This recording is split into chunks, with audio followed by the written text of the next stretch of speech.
Good morning. We'll continue with business. We're going to chapter 37, international trade. I want to talk about international trade. International trade simply means free trade. It means trade between countries. And there's trade between countries. It simply means country A can transact with country B can transact with country C, D, E, and F. So there's accessibility to other countries. That's what international trade is about.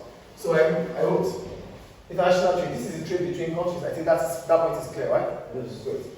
Why do we have international trade? Why do countries have to trade with one another? Number one, obtaining goods that cannot be produced domestically. Some countries involved in international trade because they don't have natural resources to produce those goods that they buy from other countries. One of the reasons why we have international trade is because a certain country needs certain products, but it doesn't have that resources to produce such products. So it means it has to depend on other countries to produce them. The other point here, we are involved in international trade because there are some goods and services that we need, but we cannot produce them domestically. But we need them. So what do? We have to obtain them from abroad.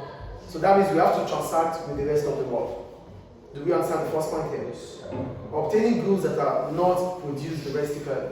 But these goods are important. So how do we get them? We get them abroad. So the laptop here, the phones we have here are not produced here in Libya. They are produced from somewhere else. But we have it here because there's international trade. Do we understand the first point here? Yes. The second one, obtaining goods that can be bought more cheaply from abroad. Some goods are produced more efficiently in certain countries than another. Some countries are more efficient than another. So because these countries are more efficient in terms of their production, it means we can as well get from them at a cheaper rate.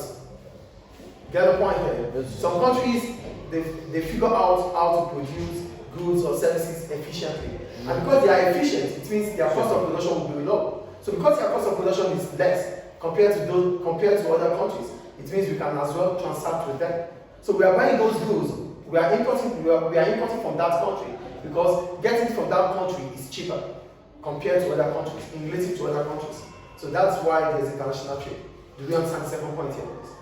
The third one, selling off unwanted commodities. Some countries have excesses. As a result, they may have to sell it to avoid wastage. Libya has crude oil, right? And the crude oil Libya has is more than enough for Libyans.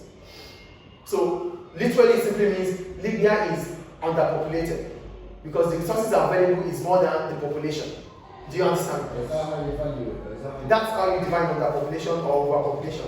Underpopulation doesn't mean the population or the people in the country are few. No, it's about resources compared to the people. So population is basically resources in relative to the people. So in terms of crude oil, Libya is underpopulated because the crude oil Libya has, it's more than enough. So what will Libya do with that? That's to sell. So there's international trade because we have excesses. Do you understand the third point here? Yes. Any questions about that? So because there's international trade, it means there's what? Free trade. And what does free trade mean? I said it earlier. Free trade means we have access to other countries in terms of trading, in terms of selling or exporting or and importing. So that is what international trade is about. So what are the advantages of international trade or free trade? Number one, lower prices and increased choice for consumers. International trade increases supply of goods and competitiveness. This encourages firms to be more efficient, and as a result, prices become affordable. With international trade, because we can obtain goods that we cannot produce domestically, because we can obtain goods in a more cheaper way than another. This means we have more choices, consumers have more choices. With international trade, it means products from abroad can be sold here in Libya. That means domestic products can compete with international products. Do you get the point I'm making here? Yes. So because there's increasing competitiveness, there's increasing competition based on the fact that each country has access to one another. That increases the choice for consumers. And if choice are increasing for consumers, it means firms have to be more efficient to be able to reduce their cost, to be able to sell at a reduced price. So international trade brings about increasing competition. And increasing competition brings about more efficiency, which allows price to become affordable. Do we understand how it works? Yes. With international trade, there's accessibility to countries, which means firm A can compete with firm B domestically. So this increases choices for consumers. And if consumers have more choices, prices are expected to what? To reduce. Because all firms want to attract customers. And to attract customers, you might have to sell at a reduced price. Do you understand the first point here? The second one, lower input prices. Because we can obtain raw materials at a cheaper rate, because we can obtain them at a cheaper rate, it means our factors of production can become cheaper. So whatever we need to use in production will become cheaper because there's international trade. Do we understand the second point? Yes. And the third one, wider market for businesses.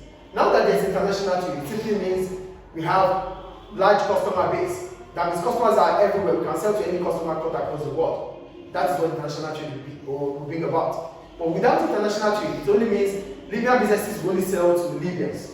But with international trade, Libyan businesses might as well sell to Turkish customers, Spanish customers, Nigerian customers, and the rest. Do we understand? Yes. Then we have the problems. There are two problems here about international trade. The first one is competition.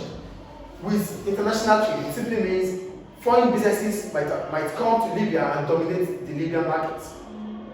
Do you get it? Foreign companies can come to Libya and dominate the Libyan market. And if this happens, Libyan businesses loses out. Do you understand? Yes. And the second one is unemployment. The first brings about the second. If local businesses are unable to compete with foreign businesses, this means revenue for local businesses will reduce. And if revenue for local businesses are reducing, they may have to lay off workers. Do you understand? Yes. So the problem about international trade is that it increases, it might bring about unemployment. So with international trade, it has more benefits compared to its setbacks. But there's nothing wrong. There's always going to be any opportunity cost for every decision we make.